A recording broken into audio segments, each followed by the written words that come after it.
to the highest level ang naranasan ng mga certified otwolista na dumayo pa sa Inares Center para sa finale ng On the Wings of Love. Balikan po natin ang ilan sa mga eksena na hindi napanood sa TV. Yan ang umagang balita ni Jeff Fernando.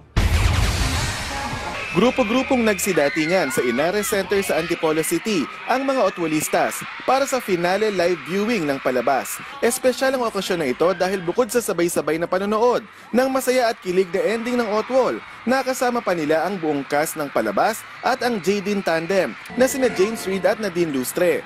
Isa-isang nag-perform sa stage ang cast ng Otwol kabilang sina Bailey at Ilona, Albi Casino at Paulo Abilino.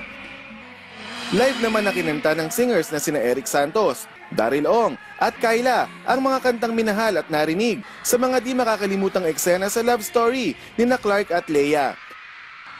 Sa panonood ng huling mga tagpo ng Otwol, hindi mapigilan ang malakas na sigawan at kilig mula sa solid Otwolistas na tumutok sa palabas sa loob ng 7 buwan. Nauwi sa kasalan ang pagmamahala ni Leia at Clark. At ang malaking sorpresa, ang live na karugtong nito sa venue. Napahiyaw ang fans nang makitang dumating na nakapangkasal sina James Reid at Nadine Lustre bilang Clark at Leia. Dito pinagbigyan ng Jadine ang hiling ng fans na kiss mula sa kanilang dalawa.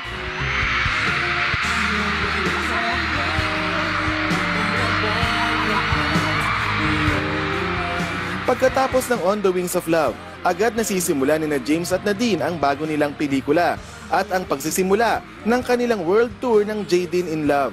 Jeff Fernando, ABS-CBN News.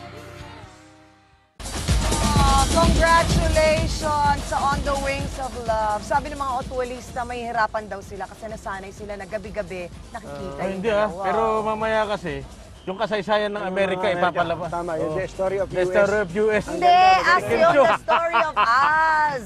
Amerika ba yun? Kwento naman na kung paano na-discover ni Christopher Columbus ang Yung Amerika. Kasi Hindi, isla eh. The Story of Us yun. Ayun ay pagkatapos ng Dolce Amore. Yun, Italia Dolce naman. Amore. Istorya ng Italia. Yeah, Yung buongiorno. bagong ano, yung We Will Survive. Sa umaga yun.